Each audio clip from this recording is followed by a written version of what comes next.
All right, hello everybody. I have another really interesting guest today, and it's going to be really so much fun. I would like to introduce you from Jupiter Network, Greg Tanner from Denver, and a little bit of introduction before we start asking him. We get together around half year ago when he bought back his traditional managed service company. So he saw this MSP and he bought back, and he wanted to do an MSP2 company from that company. And we get a call like last week, and he was telling me where they are, and it was really inspiring.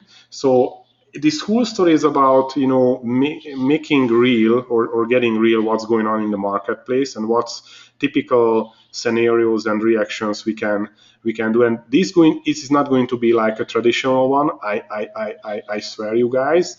And I'm really interested on Greg, how you did this transition. So just a little bit introduce yourself, your background. I guess it makes lots of sense, and you have really strong opinion about MSP too. So it's like I really like to hear that. Well, I'm Greg Tanner. I'm with Jupiter Network.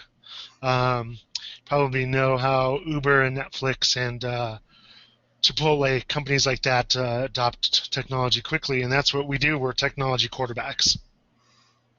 So that's my pitch. So I don't tell anybody what we do in terms of how we do it or what we do, but people remember that we're technology quarterbacks.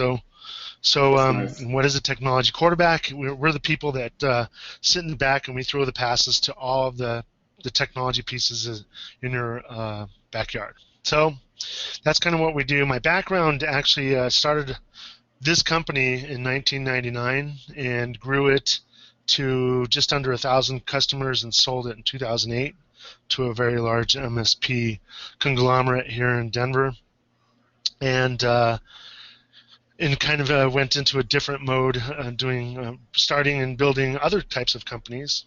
And my nephew, who is now the president of Jupiter Network, came to me and said we should bring Jupiter Network back, and et cetera, et cetera. And we already knew what we were going to do, but we didn't know what we were going to call it. So we started looking around the web, and we found you, Reframe Your Clients, and the MSP 2.0 model, and literally we're like, that's exactly what we want to do.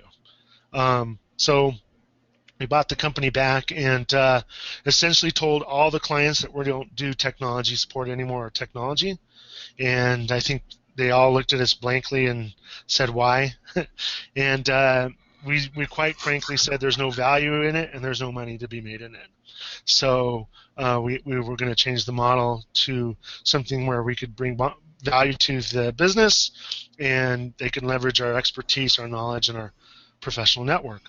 So wait a sec. So basically, you said to your existing clients when you bought back the companies that the service is no longer available. Yes. Yep. Wow. That's exactly what we said. So that's one thing. That's a kind of move. So just carry over because it's going to be really interesting here. Yeah, so I think most of the clients thought that they were going to get some sort of sales call or upsell, yep. And I said no, that's really not what's happening here. You need to start to find a company that's going to better suit your needs. And they said, what do you mean? And I said, well, we only work with progressive and influential customers, yep. And we're interviewing the customers that we think will fit that role, and we'll be back in contact. And we said we were starting in October. This was back in May, June, July, and before then, people were calling us and saying, we definitely want to work with you. I think people had known that we had more business expertise, yep. And more about strategy and how people manage, apply, and grow technology versus like, hey, I'm going to go sit in front of your computer and fix it. And I think all those clients were definitely interested because that's their problem. For instance, we have a customer that she's very frustrated because every time she tried to have a business conversation with the technology guy, it was always like, well, you should upgrade from Windows 7, or you should move away from Carbonite. It was always some sort of technical conversation, and she was trying to grow her company and build it, not fix the technology that was there. She's like, there's no value in that for me at all. So she was actually very excited about, moving away from that technology conversation and having a really true business conversation. So just recap that. So what you did around May, that you gone through all these clients. Of course, the more value from you was from buying back the company was the people, right? So basically, you brought back your good people, and it wasn't really that the contract, right? So because right. Yeah, I mean, really, we wanted the name back. I think people knew that we had grown it and how it won, so we wanted the name and the brand. And we did want the people, and we did want some of the contacts there. Yeah, sure. But I think, we were willing to start. We would have started, the X-Men business company if we had to. Yeah. So we were prepared to start from zero. So basically, you gone through all of your clients and told or pitch this, quarterback thing, and pitch what your vision, what you want to do, and basically let them understand that you have to find another kind of service provider, and probably you have them to find another service provider for that job. And now, that's exactly what we did.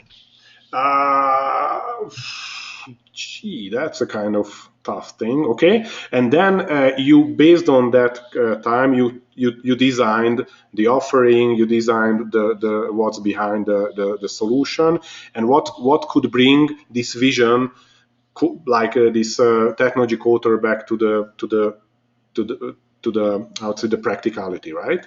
Right. Okay, so that's. Right. I mean, we really learned really quickly. I think you guys do really well at the reframe, but I think we learned really quickly that we really had to. We thought we were special, but we had to be even more specialized. And so we've become really more specialized in business and applying business theory to technology. Yep. And using the workshops, the surveys, the graders, the project visualization pieces of it. I think that was really the breakthrough for us. As we got more and more specialized, people wanted to have more and more conversations with us, and conversations that they wanted to pay for. That was another great thing. So I would like to state something for everybody who is listening, that Greg was only on June. I think you were in the Quickstarter group coaching on June, and I haven't heard from you since then. Right. So my question that, because most of the time I can carry the people who are coming to group coaching, and I know where they are. So you pick those 10-point exercises, ITCQs, all the stuff by yourself without any help. That's really interesting. That's really interesting. I get back to you that later. But that's something which I learned as well. Like, okay, so go ahead. So you use those tools, and just help us to understand when you are using 10-point, when you are using the ITCQ, when you are using those workshops, or how you do that, or how you sell those workshops, and how you even can get money from those. Like, well, I mean, essentially, we took, I think, when one of your videos, or maybe in the Quickstarter program, you said, when you go to an attorney, you get charged for it, right? So we were worried about, like, hey, we needed to have some sort of technology play, or some sort of MSP 1.0 play, because it's necessary. Yeah. And we really realized that no, we didn't want to do that, because every time we talked that way, nobody wanted to pay us. It was always a price thing. So anytime we brought that up whatsoever, it came to in 3 or 4 sentences is, okay, well, what's your rate? And once we had that conversation, we knew it was over, because we weren't cheap. It was over. So we really thought out of the box. So now we don't talk at all about technical support. We don't offer it anywhere. It's a necessary evil, but the only way that you get into that contract is first if you go into the vCIO or the tech quarterback or the startup CIO package. That's the only way you get support. You do not get support. Exactly. You can't call us and get support. You can't ask us to do a bid. You can't propose it. It's we a can't do it. yeah, exactly. It's a kind of Trojan horse. Like you send this vCIO guy inside, and after that, because everything is commodity, they just don't want to give a damn like who is the managed service, right? Right. vCIO, you are going to make this decision, right? I Right. trust you, and then Yeah. of course that's in your hand, right? So that's Right. cool. That's really great. Okay. So Who, we really use like we love the grader. So we have a grader that really works and integrate, and we really kind of customized it, I would say, but we still use the 7C piece. But we really looked at it from a business business side. side? So we don't even talk about like how often is your backup. We actually talk about the virtual IT department, and we explain a little bit about what that is. We talk about competency. We talk about clear. We talk about things that are business side Side, yeah, oriented. exactly. So The right hand side of the canvas. yeah, we don't even like we thought that it was really cool that you were talking about backup and doing backup health checks, but we even then we're like, this is too far technology. They don't care about that, right? That is a checkbox in a compliance Yeah, conversation. yeah. And that's what we wanted to have we have talks about compliance. We talk about security as a whole piece, not just the technology. We're like, how do you protect your computers now? And they'll tell us, like, we have a firewall and we have some sort of software, et cetera, et cetera. And I said, okay, when you have a house, you have doors, you have locks, you have alarm, you have maybe a dog, and maybe you have insurance. It's a holistic picture, Yeah. and you're telling me in your business the only thing you have are the locks and the doors. So what about the rest of it? And I think once we start to have that holistic conversation, people really like that they realize that, and they like to be educated. And then we actually work with, like, why don't we set up education for the users, Yeah. right? That's not a technology thing at all. We don't have that conversation. We talk about we were doing we have a startup that we do a 10-point with, which really helps narrow them, because as you know, startups go all over Everywhere. the map. Yeah, I know that. I'm leading one. Yeah.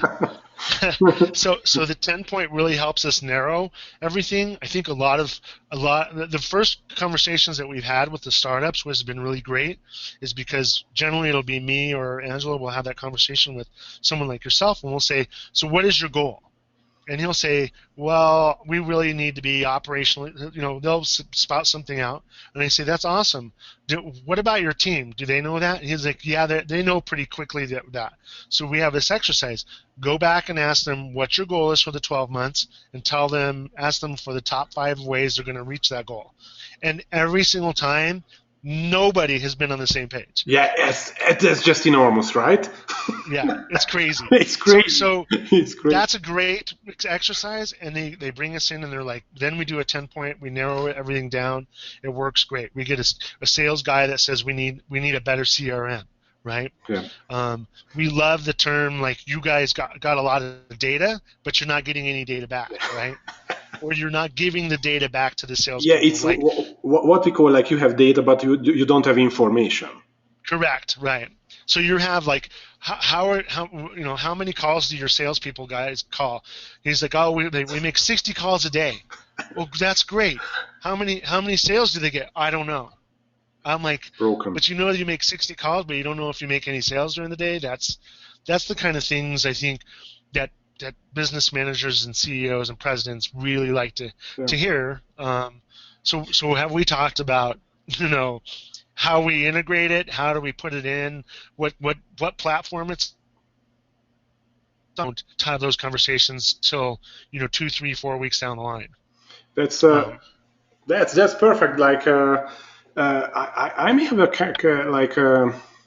question, like, because you have your business acumen, right? So, like, just imagine that you probably know the answers, and I think this is a mindset thing. You have this mindset that technology is like an infrastructure, which is fine, but we are not going to take care of this. But what we run on this infrastructure, that's the next question. That's what I think. That's the layer which haven't been created yet.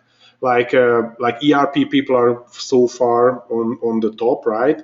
Right. infrastructure, nothing between really, like it, and it can be really easy applications, training you said. It's not something which is like out of the blue. It's just something which should be there already.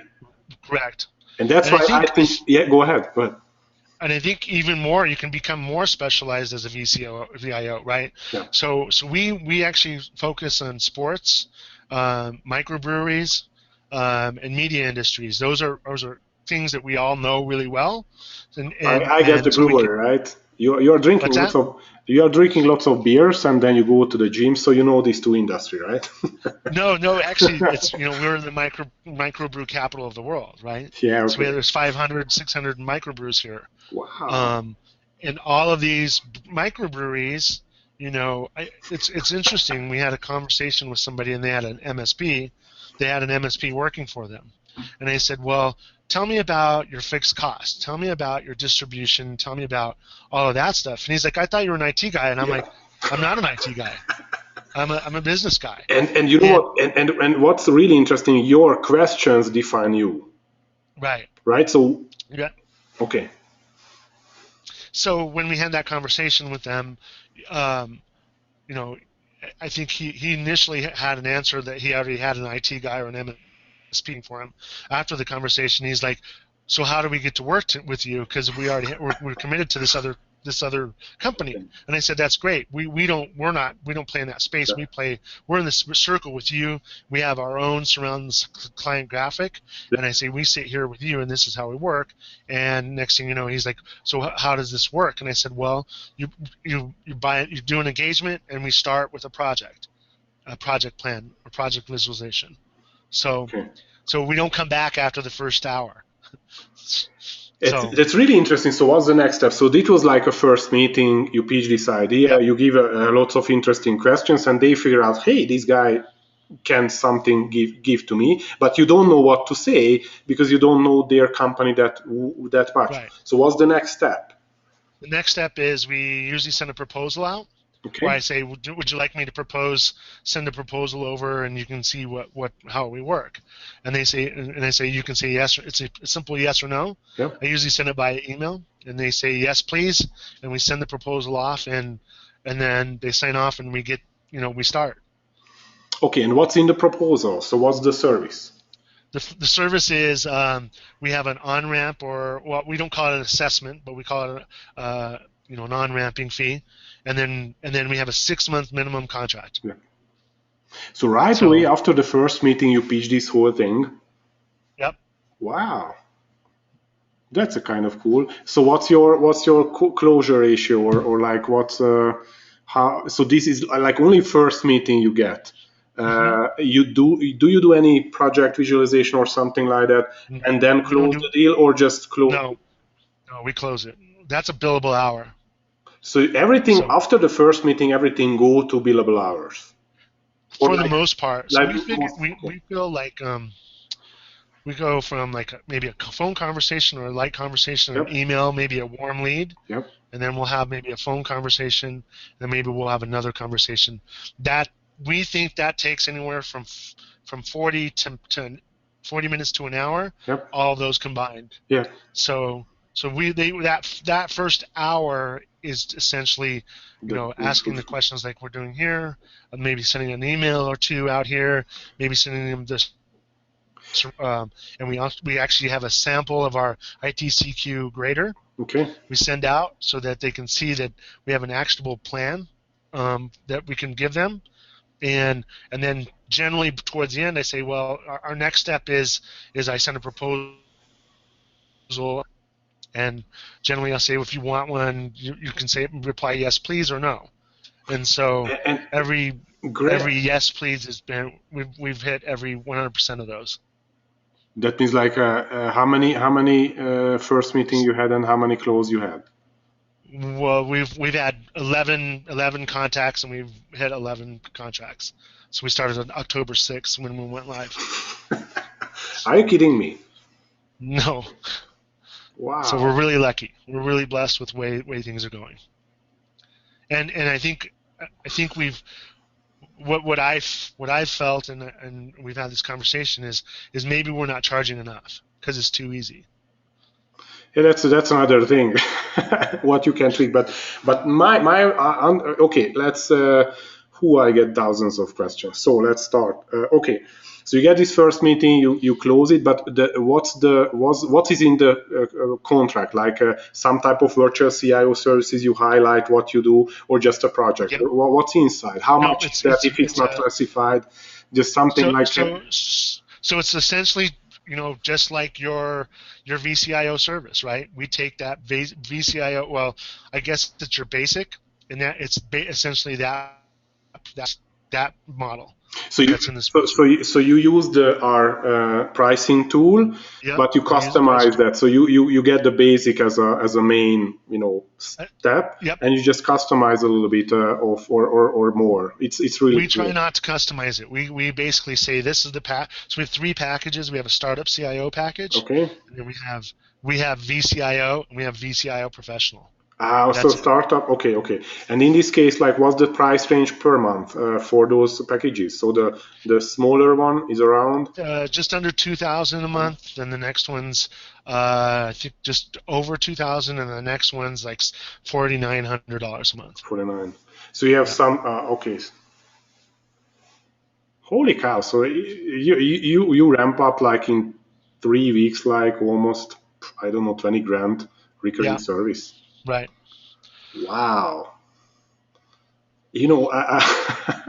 That's a kind of wow. So okay, go back and okay. The other thing, like what I would like to understand is, like, you have this 1 hour meeting or something like that. How you can justify the price behind that service, and how you can justify the expectation.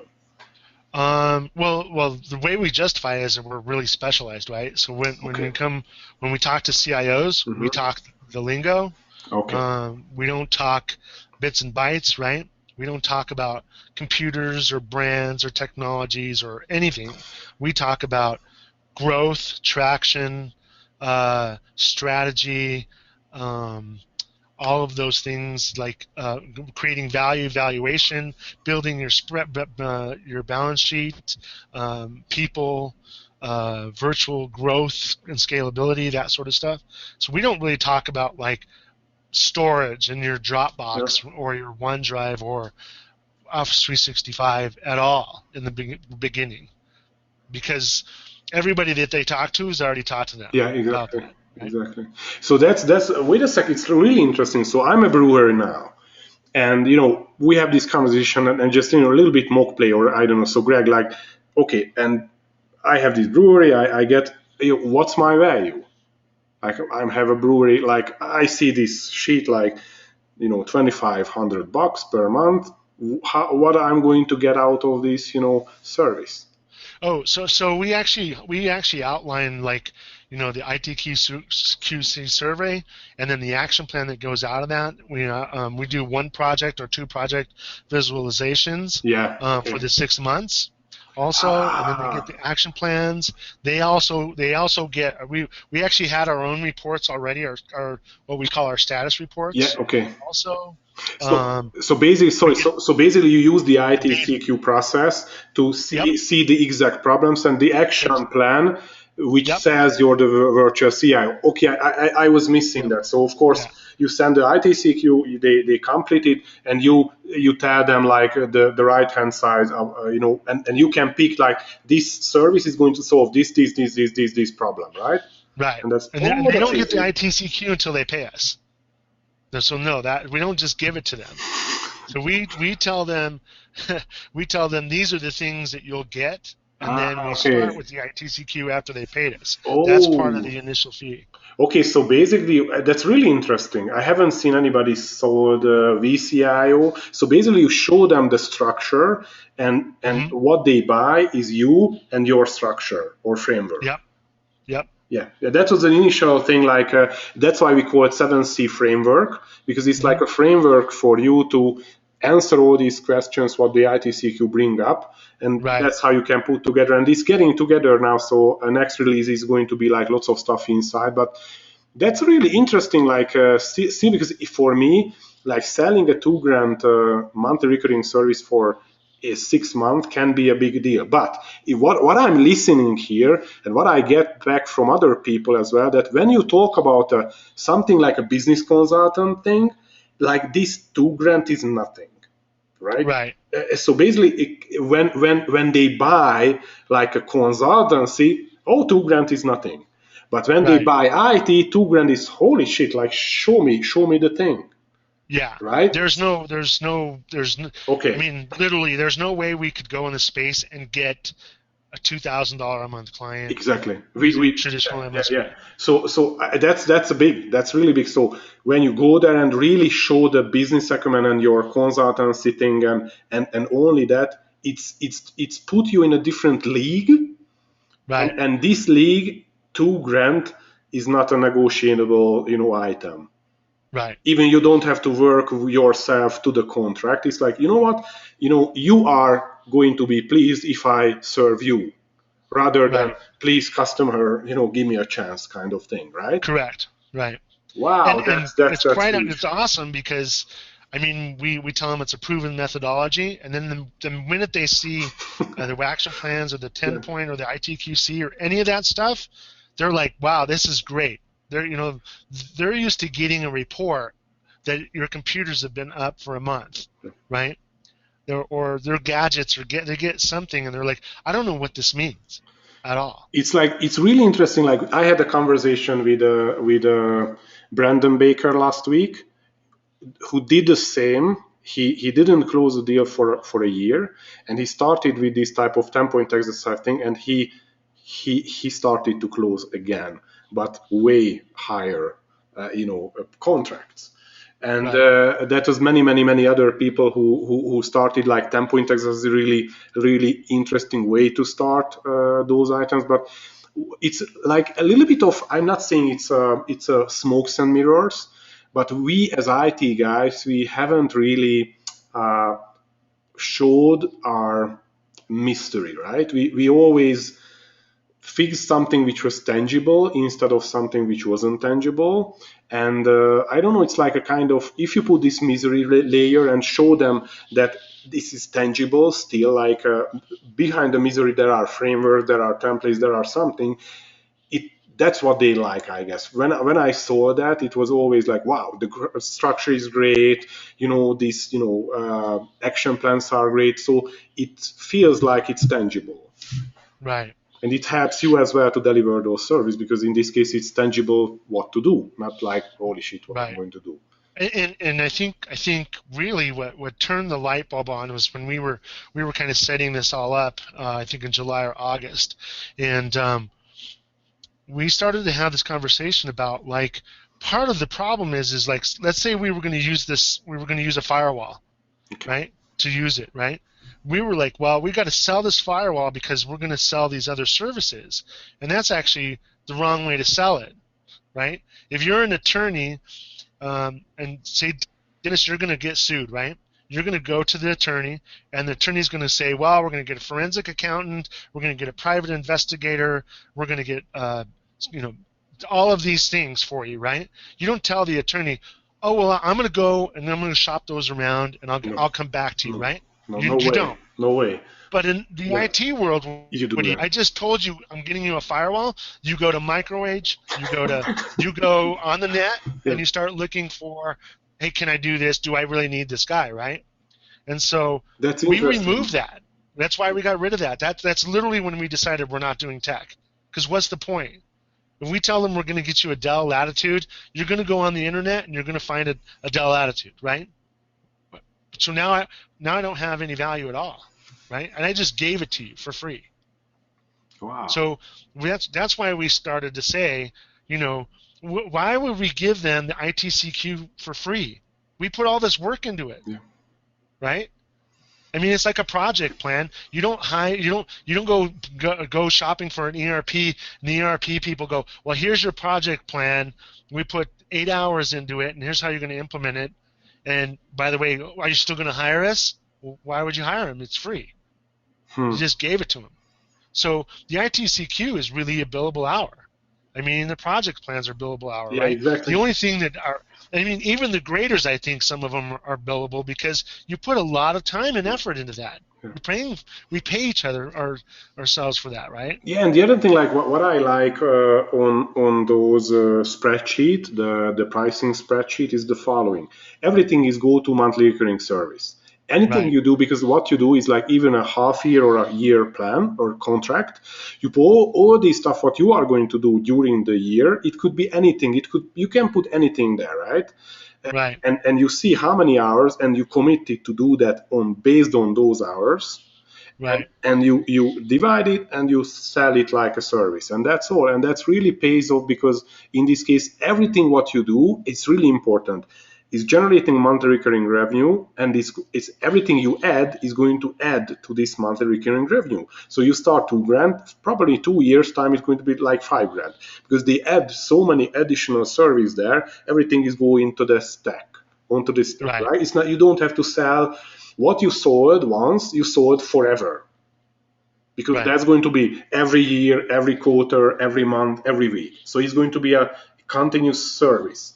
So like one guy, like Rich Anderson, showed me like he's doing EOS, which is basically like a little consultancy, not IT. He's doing it for like a kind of hobby or something like that. He used the same structure to help other companies to like create a yearly strategy, follow-ups, and accountability meetings, like a real business manager or something like that. And he used the same item, and he was like, "Hey, that's really great because I can charge that much, and I see the deliverable." And we are not talking about hourly rates anymore. Right, right. And I think that's Yeah, the other which is killing the business, the hourly rates. That's just right. And so now we've found that there are other things that we need to create and bill. So lately we've been having this conversation around budgeting and managing the virtual IT. So we will do a budget analysis, but that's an additional fee, yeah. right? So that's those are the kinds of things. I think the number one thing we're going to have right now that we see is maybe scaling, right? How many vCIOs do we need to Yep. support That thing and that 20 thing. or 30 or 40 businesses, Yeah, but in right? this case, what you have is that you have your spreadsheet. So you see the deliverables and you can scale the Right, deliverables. And right, again, like the next phase where we are pushing those items, that you can download and create your services, and you can put any type of service in any type of bundle and package. So in this right. case, you can create for your own custom things, and everybody knows what they bought. And even the service agreement form will go out from that, like a document, like that's the agreement, like a legal document.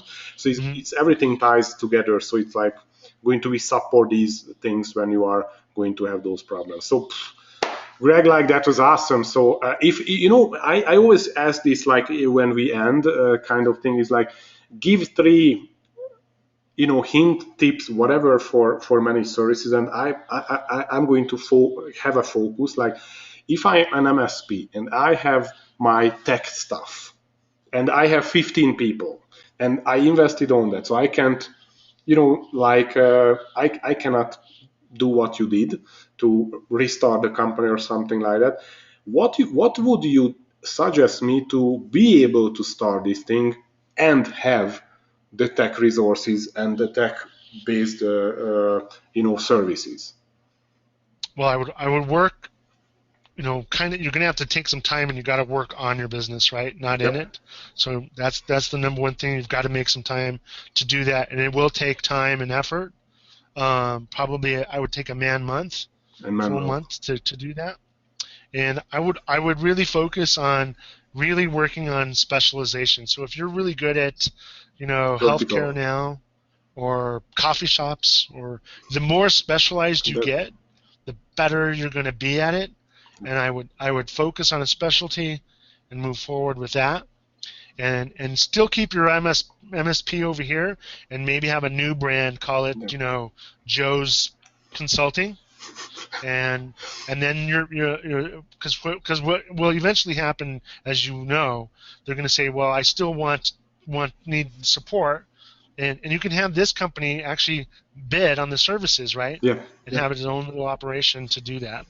So I would definitely work on those pieces, and then I would also work on training the people that are on the road that are talking with the customers or meeting up with the customers to have a better business conversation. Yeah. So that's a tough thing to do, but I would make a checklist and make everybody say the same thing, and that's what we do. I mean, we really did that. Like, we made people say, stop saying that, say technology quarterback.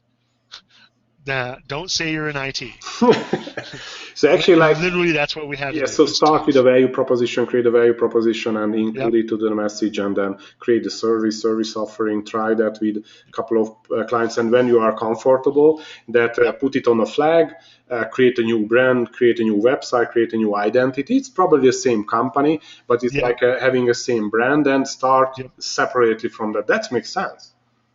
You can have the same company and just change colors. Right. And like Joe's consultant makes lots of sense. Like, if you have two different websites, you can use lots of stuff from our tool, I guess, graders, whatever, to create like a entity or brand, your value proposition. Right. And you know what? I see lots of MSP2 websites are really short and sweet. Like, put the questions out there instead of the solutions, because you don't have a solution, right? The solution is coming with all of the clients, and probably your vertical expertise should be there, like 3 or 4, and that's the guy is talking to me. Okay, so that's way easier to get the conversation. And I have gazillions of questions more. I know we have a limited time, but one more is like, how you get these first meetings. Lots of people explaining me it's hard to get those, meetings. How you even get to the first meeting?